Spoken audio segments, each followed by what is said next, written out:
The war had lasted 37 years. It started with a simple misunderstanding. A mining drone from Earth accidentally crossed into Zarn space. The Zarn hive, an insect-like alien species with a strict territorial code, saw it as an act of war, and the fighting never stopped. Thousands of worlds burned. Millions died. But through it all, humanity survived. Not because they were stronger or faster, but because they never gave up. They adapted. They endured. And they fought with everything they had. On the edge of Zarn-controlled space, in the black void between stars, a diplomatic vessel drifted toward the hive's throne world. Crewvac 7. Inside the ship stood Tlerix, a young alien diplomat from the United Stellar Alliance. He wasn't human. He belonged to a peaceful, long-lived species called the Valari, known for their calm thinking and silver skin. Tlerix was nervous. This was the first time the Zarn Queen had agreed to speak since the Battle of Ganymede, event that had become a dark legend across the galaxy. As his ship docked inside the massive hive spire, Tlerix took a deep breath. The hive was made of black stone and wet organic walls. Everything felt alive. Everything smelled of damp rot and acid. The buzzing of wings echoed around him. He walked into the Queen's chamber, flanked by tall armored drones with blades for arms. At the center of the room sat Queen Kalat, 12 feet tall, her chitin shining green and black. Her 6 eyes glowed faintly in the dark. She did not move, but Tlerix could feel her watching him. "Speak," she hissed. Tlerix bowed. "Slightly, I bring a message from the Alliance High Council. A proposal for ceasefire. A temporary one, at least." Silence. Then the Queen leaned forward, her voice like knives scraping on metal. "You waste my time, Softskin. You ask for peace, yet send killers through our stars." Tlerix blinked. Killers. The Queen stood up slowly, with the weight of centuries behind her movement. "You speak of peace," she growled, "but you bring him?" "Him?" Tlerix asked. "Who?" The Queen's wings twitched. "Do not pretend you do not know. The human, the shadow. The one from Ganymede." Tlerix's breath caught. "You mean ... Caleb Voss?" The moment the name left his mouth, the entire chamber changed. The Queen stopped moving. Every drone in the room froze. The hum of the hive ever present in the background went dead silent. Looked around, confused. "What's wrong?" Queen Irkala stared forward, unmoving. Her many eyes were wide. Her breathing slowed. Her limbs locked. Even her voice sharp and cruel before was gone. Nothing, just silence. It lasted almost a full minute before one of the drones let out a low, panicked chirp. Another dropped its weapon and backed away, as if hearing the name had triggered something deep in their minds. Tlerix realized they were afraid. He stepped back, his voice quiet now. "Who is he?" The Queen finally moved. Shh, just her head. Just enough to whisper, "You don't know?" Tlerix shook his head. "He's just one soldier." The Queen laughed, a broken, shaking sound. "One? Yes. Just one. But not like the others. He is death wrapped in flesh. He is ruin." She pointed a long claw toward the stars beyond the chamber. "He is coming." 3 years earlier, the Battle of Ganymede, the Hive was winning. The Alliance had sent fleets, troops, orbital weapons, all crushed. Zarn's moon base on Ganymede was nearly impenetrable. It had dozens of defense towers, shield generators, and tens of thousands of soldiers bred for war. So the Alliance tried something new. They sent one man, Caleb Voss, special operations soldier. He didn't lead an army, didn't fly a ship. He just wore a black armor suit, carried a plasma blade, and had a strange, unreadable look in his eyes. They dropped him alone on Ganymede. And then for 3 days the hive went dark. No signals. No alarms. No distress calls. When the Alliance finally broke through the outer defenses, they expected to find a fully active hive. Instead, found only wreckage. Every tower was down. Every tunnel was filled with the dead. Thousands of Zarn. Bodies cut, burned, crushed. And on the wall of the central command room, written in hive blood, were 3 words: "I am awake." Voss was never seen again. Some said he died in the tunnels. Some said he was captured. Others, whispers only claimed he escaped the hive. Changed, touched by something ancient, the Zarn never forgot.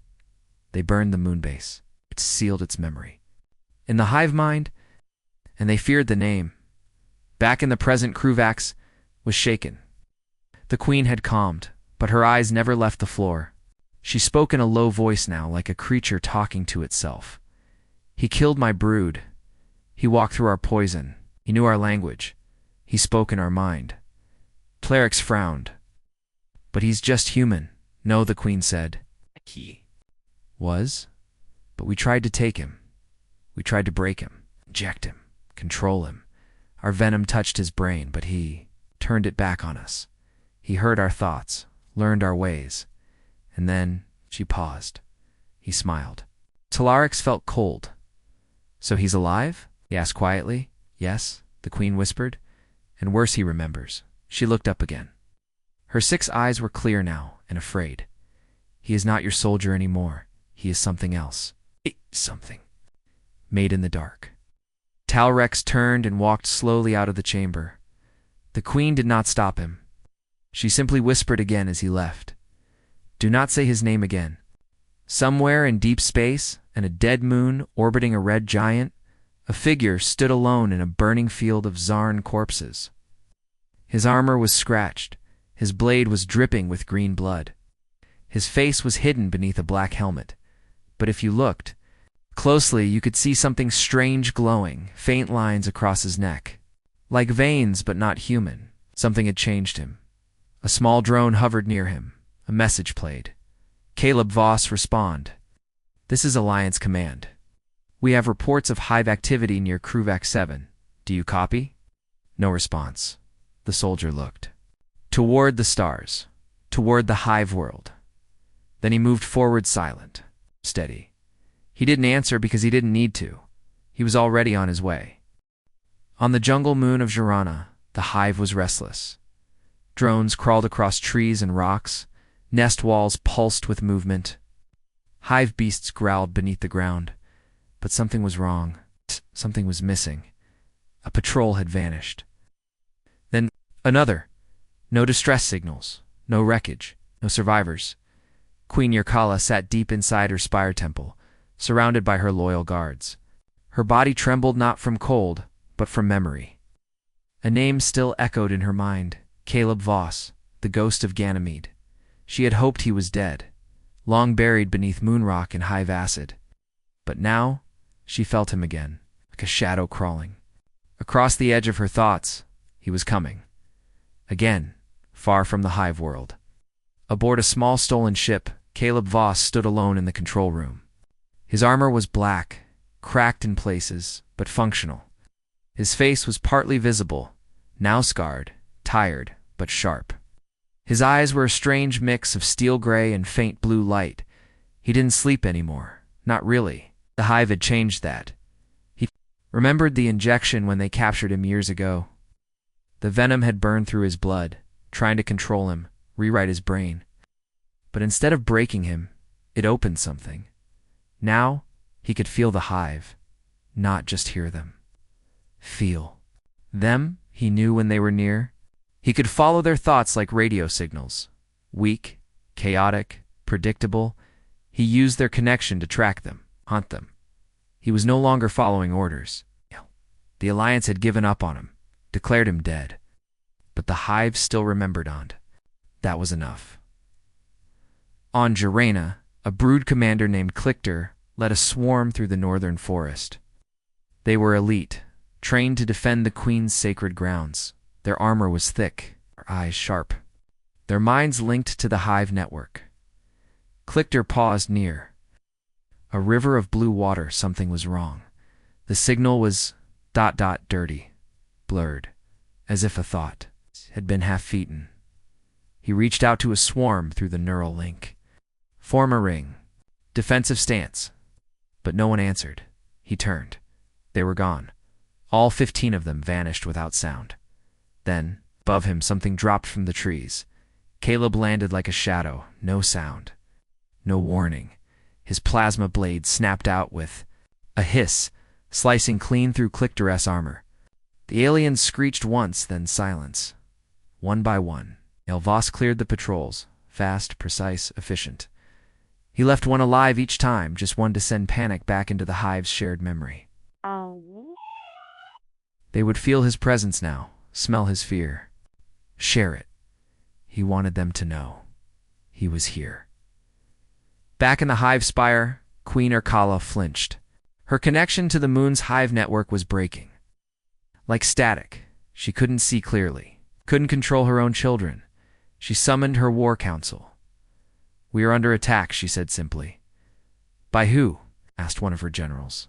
Blinking his 4 yellow eyes, he has returned. They all grew silent.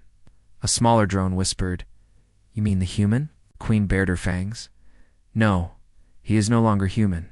Is what happens when we touch something we shouldn't." She turned to a massive guard with thick black armor, awake in the talons of the core. Gasps echoed in the chamber. "But they are ancient," one protested, "sleeping since the hive wars." "They were made for this," she said. "Oh.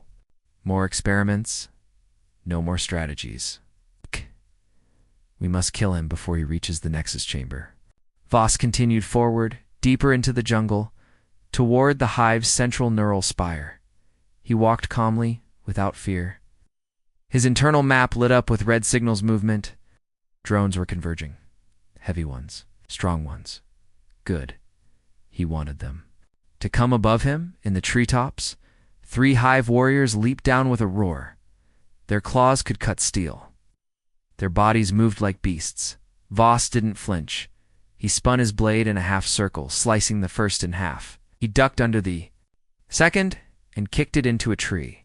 The third tried to grab his throat, but he grabbed its arm instead and twisted hard. Snap. More came. But Voss was faster. He fought like he was part machine, his armor helping, but his instincts sharper. Every move was practiced, brutal, clean. Not just killing, but sending a message. The hive wasn't ready for this kind of war. Hours later, deep in the hive's command tunnels, Queen Urkala watched the reports in silence. Every squad sent after Voss had vanished. Some signals ended, in screams. Others in silence. He was getting closer. She looked at a screen showing a live map of the spire. He was only 1 level below the Nexus chamber now. The Queen reached out through the hive mind. Her thoughts pulsed like thunder, talons awake. In the deepest part of the spire, massive cocoons began to shake. Cracks formed. Claws broke through. 6 armored warriors stepped out, each one larger than any soldier. Their bodies were reinforced with rare hive metals. Their minds linked directly to the Queen, the talons of the core, last used against the Titan. Race of Glaive not since then had the hive needed them. Until now, Voss felt the shift, the mental link, the part of him that still hummed with hive code warned. Him, they're coming. He smiled under his helmet. Finally, a challenge. The talons moved like monsters.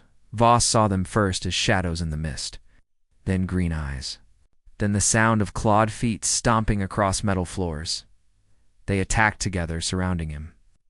Thinking they were fast enough, they weren't. The first came in with a roar, but Voss ducked low and drove his blade through its ribs. The second caught his side, tearing part of his armor. Sparks flew. Now blood dripped. He rolled, dodged through a plasma mine. Boom, dust, fire, screams. He took a breath. 3 down. 3 left. 1 grabbed him from behind, lifting him off the ground. Its claws dug into his armor. Voss twisted hard, pulled a short blade from his wrist, and drove it backward into the creature's neck. It gurgled and fell. He limped slightly. Now, but didn't stop. The 5th talon charged. Breaking the floor beneath it, Voss looked up, his eyes glowing faintly. Then he said his first words in days. Wrong move. Activated his suit's shockwave pulse. Crack, the floor shook. The talon was thrown into a wall, cracking it in half. The final talon hesitated. Voss stepped toward it. It tried to run. He threw his blade. It hit the talon in the back. Clean final, Queen Urkala screamed. She felt each talon die like pieces of her own body breaking. Her guards backed away from her now. She was trembling. He is here, she whispered, but there was no escape. Voss had already sealed the exits. He was climbing the last stair now toward her chamber. She looked into the dark, and she remembered the last time she saw him, years ago, on Ganymede, strapped to a wall, bleeding, broken. She had smiled then, thinking he would become hers. Another drone, another weapon. But he looked up at her. He had whispered something, and then he escaped. She never understood how. Until now. Outside her door, Voss stopped. He placed a hand on the wall. He could feel her panic through the hive link, taste her fear, and finally he spoke quiet, sharp. I remember you. Then he opened the door. The great doors of the hive throne room slid open with a slow, grinding sound. Smoke drifted in from behind, rising like fog in the dim green light. Caleb Voss stepped through the doorway. His armor was damaged, scorched and cracked. His left shoulder was bleeding. But he walked as if he felt no pain. His blade hung at his side, humming faintly with energy. The light in his eyes, half human, half something else, burned like quiet fire. Inside, the throne room was still at. The center stood Queen Irkala, tall and regal. Her wings were folded, her eyes locked onto him. Round her, guards stood frozen. They wanted to move, to strike, but none of them dared. Not after what he had done. She raised a hand. Let him. Come. The guards stepped back. Voss walked slowly across the black stone floor. The room smelled of old blood and acid. Strange symbols glowed on the walls, hive runes of age and power. None of it mattered to him. He stopped 10 feet from the queen. For a moment, neither of them spoke. Then she said in a quiet voice, You should be dead. I was, Voss replied. You escaped Ganymede. You let me live. No, she said. I tried to break you, tried to make you part of the hive. You resisted. No one had ever resisted. Ow. Voss said nothing. His face stayed hard, unreadable. The queen's voice softened, almost thoughtful. You heard our mind, saw our thoughts, but you did not become one of us. I became something worse, he said. The hive around her shifted uneasily. Why return, she asked. To kill me? No, Voss answered. To end this, she tilted her head. The war. No, he said again. The cycle. Queen narrowed her eyes. You speak like one of the old ones. The firstborn, what are you, Voss? He slowly removed his helmet. His face was pale, scarred, older than he should look. The veins along his neck shimmered faintly with blue light. Hive toxin still in him after all these years. I'm what you made, he said, but not yours. There was silence again. Then the queen did. Something strange. She stepped down from her throne and walked toward him. Her guards gasped. This had never happened before, but she ignored them. She stopped just in front of Voss, looking down at him. You feel it, don't you? The pull, the link between us? Even now, the hive sings inside your bones. I hear it, Voss admitted. But I don't follow it. You could, she said. You could command the hive, lead it, shape it. He looked up at her, tired but firm. No, he said. That's your curse, not mine. A strange tension filled the air. Something was happening. Something bigger than just a fight. You fear me, he said. The queen didn't deny it. You should, he continued, 'cause I know your secret. I know why you stopped the war. Why you agreed to the Alliance's peace talks. She looked away. You're dying, Voss said, aren't you? Her wings twitched. You're not just afraid of me, he said. You're afraid of extinction. The queen turned her eyes back to him, sharp and sad. You killed half my hive, she said. My eggs won't hatch. My link to the nexus fades. Something is wrong in the core. And yes, we are dying. Voss stepped closer. You don't. Need me to kill you, he said. You're already lost. But the hive lives through memory, the queen whispered. If I die, ... you become the story. Good, Voss said. But you don't want to destroy us, she said suddenly. I can feel it. You're tired. You want peace. He was silent. Join us, she said. Not as prey, not as soldier. As alpha as air. Voss laughed a short, dry sound. After all this, he said, you want to give me the hive? You already took it? She said softly. I just didn't realize it until now. Then she did something no one expected. She kneeled. The hive guards screamed. One ran forward, but the queen lifted a hand. Stay back. She bowed her head before the human. You win, ghost of Ganymede. The hive remembers. The hive obeys. Voss stared at her. He didn't move. Above the planet in orbit, a small Alliance recon ship hovered in stealth mode. Inside Telerix, the Volari diplomat from before watched the footage in shock. You seeing this? He asked the command center. Liv, replied the voice in his earpiece. Are those hive warriors kneeling? Yes, and the queen. She surrendered. Not just to us, to him. God help us. Back in the throne room, the queen spoke again, still kneeling. You can kill me now. Take my place. Or spare me and shape the hive in your image. Voss looked down at her. His blade hissed to life. The guards raised their weapons, but she waved them down. Voss raised his. Blade then. Stopped. He turned the blade off. No, he said. The queen blinked. You're not mine to kill, he said. You're yours to save. He turned his back and walked away. The queen looked up slowly. Her eyes shimmered. You would spare me? No, he said over his shoulder. I'm sparing the next generation. She watched him walk toward the exit, step by step. Then she whispered, more to herself than anyone else, the cycle breaks today. Outside the spire, the jungle was quiet. Voss stepped into the sunlight. He looked up at the green sky, his face tired but calm. For the first time in years, he didn't feel hunted. The high voices in his head were still but not silent.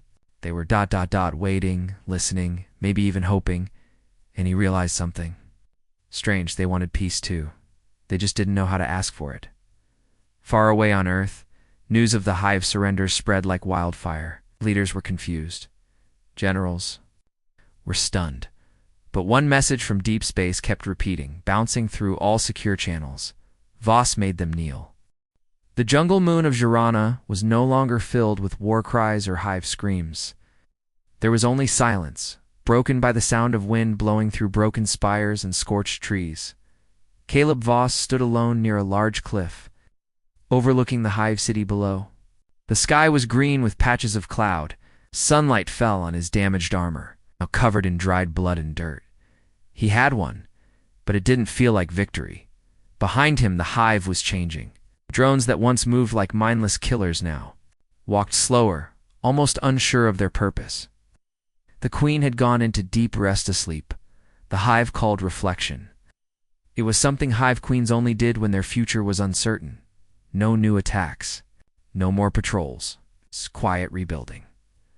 Voss didn't stay in the city. He didn't trust it yet. He didn't trust himself. He stared at the sky. He remembered Ganymede, the screaming, the fire. The day the hive injected him tried to take his mind. He remembered being locked in a cell, hearing whispers in his head, seeing strange dreams of hive, memory millions of years of alien thought forced into his brain. But most of all, he remembered what it cost him, his team, his name, his humanity. He clenched his fists. Suddenly a voice called behind him. Voss. He turned fast, hand on his blade, but it was Telerix, the Volari diplomat who had followed his journey from orbit. The alien was tall and thin, with smooth silver skin and deep black eyes. You shouldn't sneak up, Voss said. I tried not to. You're just ... always listening. Voss said nothing.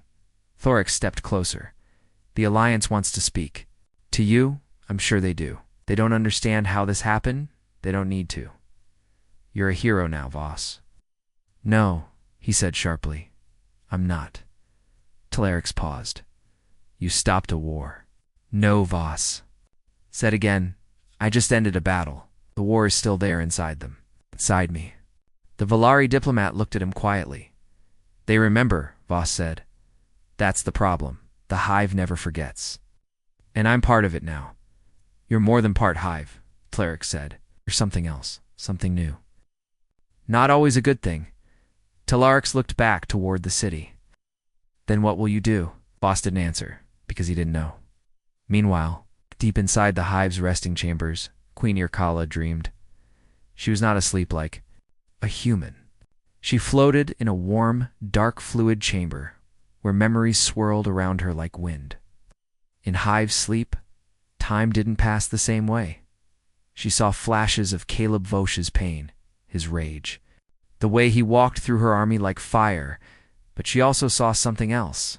In the oldest parts of the hive memory, from before the stars had names, she saw a vision, a warrior shaped like a man, but made of both hive and human, a bridge between species, a destroyer, and a protector. It was not just prophecy, it was a warning, and now it lived. Back above ground, Voss walked through one of the smaller hive tunnels. He passed drones who lowered their heads when he walked by. None attacked him.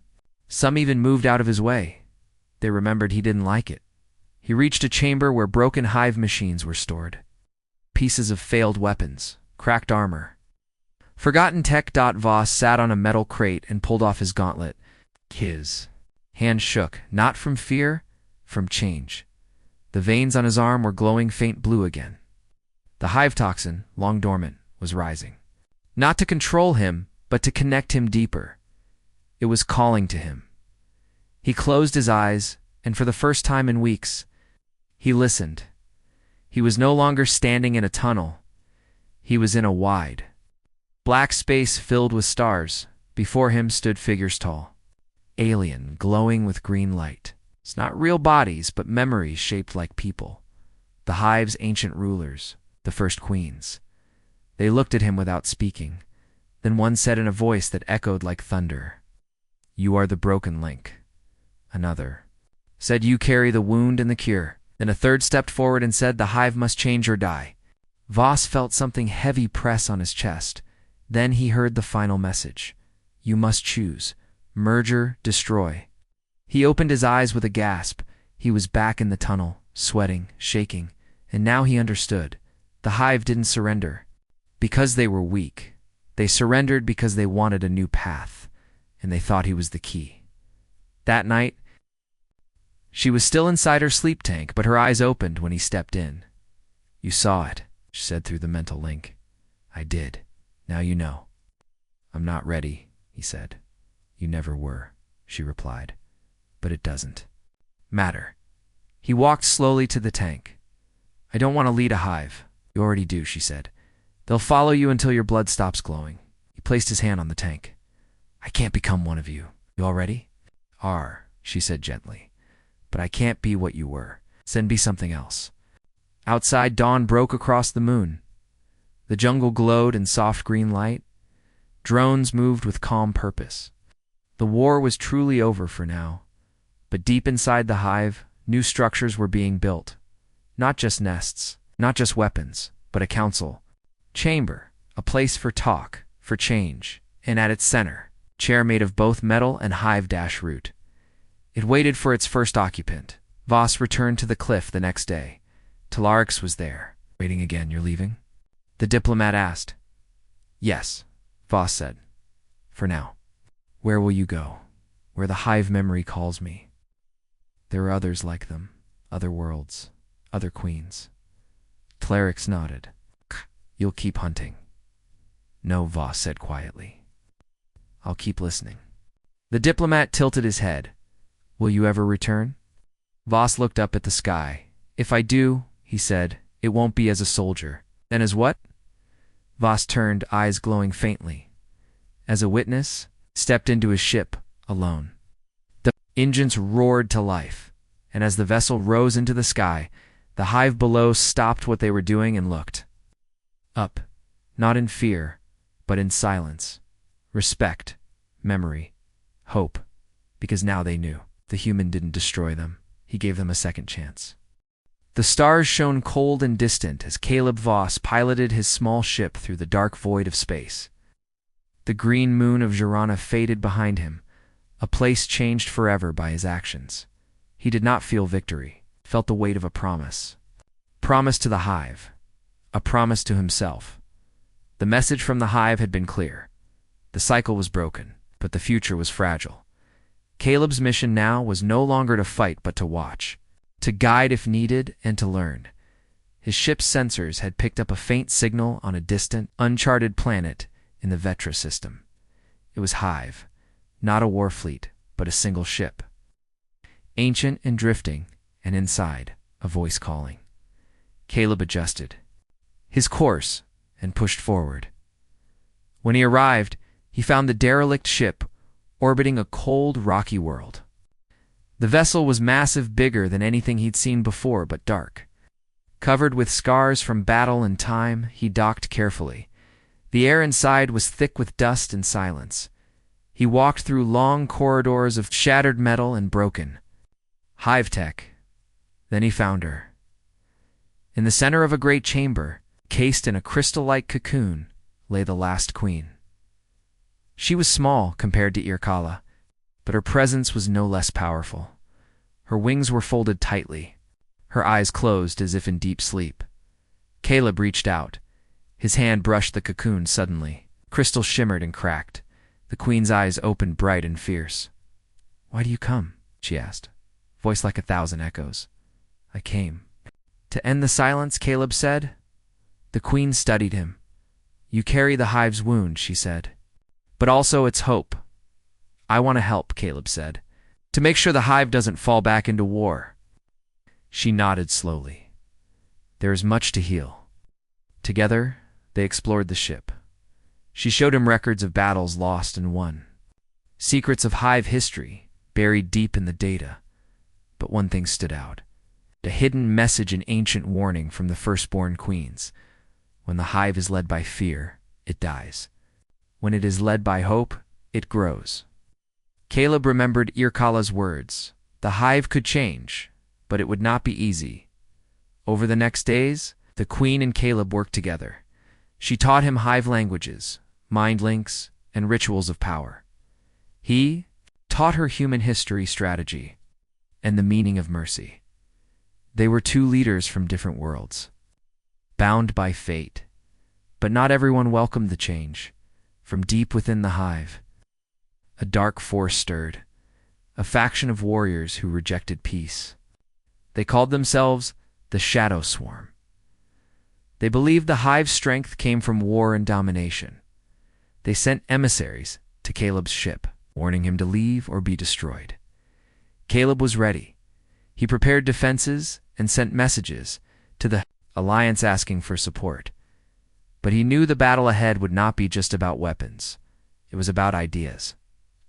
One night, the queen stood beside Caleb on the ship's observation deck. The stars stretched out endlessly. "Why do you fight for them?" she asked. Caleb looked at her. "Because they are not just hive or human," he said. "They are both. And something new," she smiled softly. "And you are the bridge." "Yes," Caleb said. "But bridges can be burned." The Shadow Swarm struck first. Their warriors swarmed the ship like dark lightning. Caleb and the queen fought side by side, blade in mind. Fury and wisdom. The battle was brutal. The ship shook. Metal bent and broke. But Caleb's will did not waver. With a final strike, he defeated the Shadow Swarm leader. The remaining warriors fled into the darkness. After the battle, the queen spoke. "The hive has chosen a new path," she said. "One that will be difficult and full of pain." Caleb nodded, "But it is the only way." Together, they sent messages to the hive worlds and to the Alliance. They called for peace. They called for unity. Months passed. The hive began to rebuild. No longer as conquerors, but as partners. The queen's voice spread through the hive like sunlight through dark clouds. Caleb stayed by her side, a constant reminder of what had been lost and what could be gained. One evening, as they watched a green moon rise over the rocky planet, the queen turned to Caleb. "You saved us," she said. "No," he replied. "You saved yourselves," she smiled. "The last queen does not rule alone, and the human soldier does not fight alone." They looked out at the stars, their futures intertwined. Far away, the Alliance leaders watched the news. The war was Over the hive was no longer the enemy. They were a new beginning. And in the quiet of space, Caleb Voss whispered a promise. For peace I will stand.